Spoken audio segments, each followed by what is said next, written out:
Hello guys.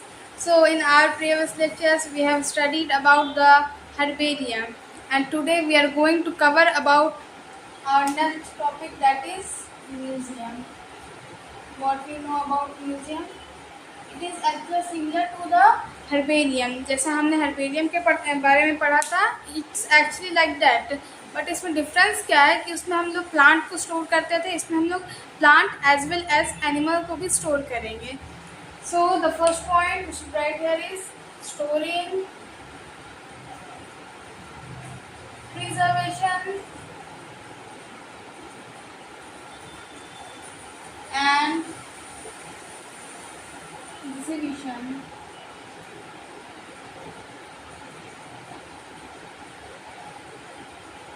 of both plants and animals.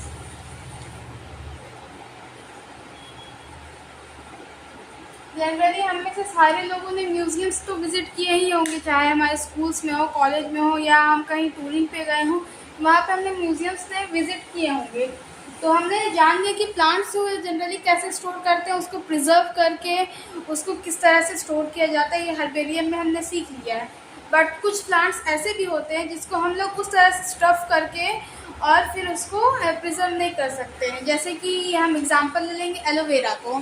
Aloe vera generally कहीं से जाओ तोड़ कर लाओ, उसे ऐसे ही जनरली अपने किचन में रख दो, महीनों तक पड़ा रहेगा वो, लेकिन वो सूखेगा नहीं, ख़राब हो जाएगा लेकिन वो सूखेगा नहीं. उसको उस तरह से प्रिजर्व नहीं कर सकते जैसे हर्बेरियम में जनरली हम लोग शीट्स पे उसको प्रिजर्व किया करते थे. तो म्यूज़ियम में हम लोग क्या करते हैं कि plants as well as animal को स्टोर करते हैं. प्लांट्स जो जनरली सूख नहीं पाते हैं, जैसे कि अभी मैंने एग्जांपल दिया एलोवेरा को, तो उसको हम लोग अब कैसे कंजर्व करेंगे, प्रिजर्व करेंगे, उसको कैसे रखेंगे. रखना तो है ना, for future studies, for anything else, उसको रखना तो है हम लोग को प्रिजर्व करके. तो उसको कैसे करेंगे, तो वो हम लोग म्यूज़ियम में करते हैं. कैसे करते हैं कि वो जो एलोवेरा है उसको हम ला करके उसके एक वो काट करके और उसके बाद फिर उस एलोवेरा को हम एक जार, एक कंटेनर, एक ग्लास के कंटेनर्स में जनरली रखते हैं. उस कंटेनर्स में हम लोग उसको प्रिजर्व करने के लिए उसमें एक लिक्विड डालते हैं जिसका नाम फॉर्मेलिन होता है.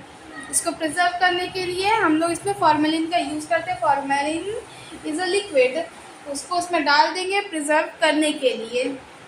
जैसे उसमें हम लोग शीट्स में प्रिजर्व करते थे, इसमें हम लोग क्या करेंगे कि इसमें एक जार लेंगे, एक कंटेनर्स लेंगे. जब भी म्यूजियम्स गए होंगे तो वहाँ पे वी हैव सीन कि वहाँ पर हमारे जो रखे रहते जार्स में भी रखे रहते हैं, प्लांट्स जो कंजर्व करके रखे हैं वो जार्स में भी कंजर्व रहते हैं. एनिमल्स तो हम लोग देखते हैं, ये हम लोग को पता है कि वहाँ पर म्यूजियम्स में जनरली डेड प्लांट या डेड एनिमल को ही स्टोर किया जाता है.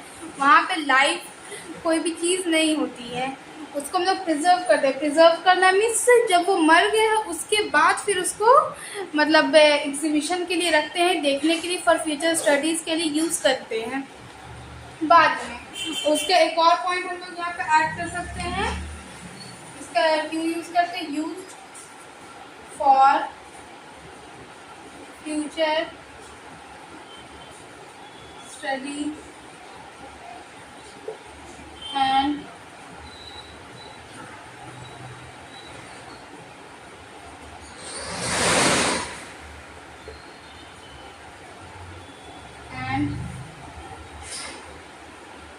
डिफरेंस. फ्यूचर स्टडीज़ के लिए हम लोग इसका यूज़ करते हैं, इसलिए इसको हम लोग प्रिजर्व करके रखते हैं. अब सब चीज़ों को प्रिजर्व करने के तरीके अलग है. As I have told you कि हम लोग हर्बेरियम में उसको शीट्स में प्रिजर्व करते थे. इसमें हम लोग क्या करेंगे, एक जार लेंगे, एक कंटेनर लेंगे, उसमें फॉर्मेलिन नाम का एक केमिकल ऐड करेंगे और फिर उसको प्रिजर्व करेंगे, देखने के लिए लोगों के लिए रख देंगे. एनिमल्स को, बड़े बड़े एनिमल्स को कैसे प्रिजर्व करेंगे. अब ऐसा नहीं कि एनिमल्स को हमको प्रिजर्व करना है तो हम जाकर जंगल में चीते को गोली मारेंगे फिर उसको लेकर आएंगे, ऐसा कुछ नहीं करना है. हमें करना क्या है, जब वो मर जाएगा, जब वो डेड हो जाएगा, उसके बाद उसको लाना है। उसके अंदर के जितने भी पार्ट्स हैं डाइसेक्ट करके वो सारे को आउट कर लेना है, सबको बाहर कर लेना है। देन उसके अंदर हम लोग एक कॉटन स्टफ़ कर देंगे, एकदम उसको पूरा फुल कर देंगे, उसके वो स्किन को रहने नहीं देंगे, बाकी उसके अंदर का डाइसेक्ट करके सारे पार्ट्स, सारे ऑर्गन्स सब कुछ निकाल देंगे। वो निकालने के बाद फिर उसमें हम लोग कॉटन को स्टफ़ कर देंगे। कॉटन स्टफ़ करने के बाद उसको स्टिचिंग करके ईज़िली फिर हम लोग वहाँ पे अच्छे से अपना म्यूज़ियम में उसको रख देंगे। आएंगे लोग, वो देखेंगे, वो हमें क्या लगता है कि उसके अंदर जो स्टफ़ चीज़ें हैं वो एज इट इज़ है, जैसे उस टाइम प्लांट में, एनिमल्स में जो था वो अभी तक उसी तरह प्रेजेंट है, वैसा तो नहीं है, क्योंकि वो डेड है तो उसको हमको प्रिजर्व करके रखना, उसको बचा के रखना है। अगर हम लोग उसको वैसे ही छोड़ देंगे तो फिर वो ख़राब ना हो जाएंगे।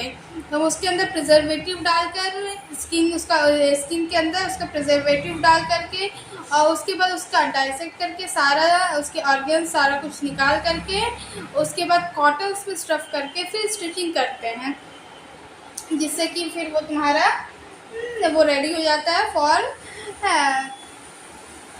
एग्जीबिशन। और उसके बाद फिर अब हम ये जानेंगे कि हम लोग जो प्लांट सूख सकते हैं उसको कैसे प्रिजर्व करेंगे, जो प्लांट्स नहीं सूख सकते एज एलोवेरा उसको कैसे प्रिजर्व करेंगे, फिर बड़े बड़े एनिमल्स को कैसे प्रिजर्व करेंगे, ये हमने जान लिया। अब इंसेक्ट्स जो हो गए, हमारे मॉथ्स हो गए, हमारी बटरफ्लाइज हो गए, जितने भी फ्लाइज है वगैरह उड़ने वाली चीज़ें या छोटे छोटे जो इंसेक्ट्स हैं उन सबको कैसे करेंगे, तो उसका भी एक तरीका होता है।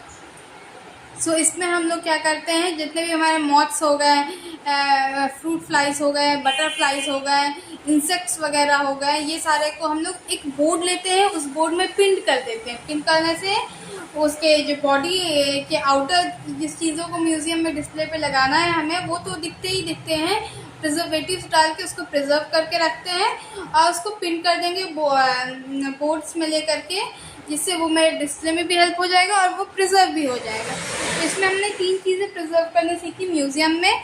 फर्स्ट, जो हमने ऐसे प्लांट्स जो ड्राई नहीं हो सकते इजीली, उसको कैसे प्रिजर्व करेंगे। फर्स्ट हमने उसमें वो एक जार लिया, जार में फॉर्मेलिन डाल करके और उसके बाद फिर उसको प्रिजर्व कर दिया।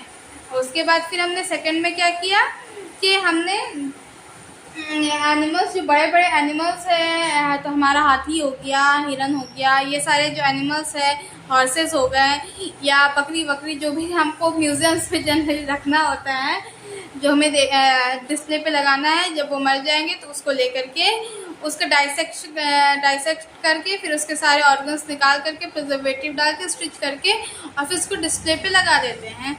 जनरली हमने स्कूल्स या कॉलेजेस में पिजन्स वगैरह, पैरट वगैरह का डाइसेक्ट करके और उसका फिर हमने वो बॉडी वो पूरा लगाया जाता है डिस्प्ले करने के लिए।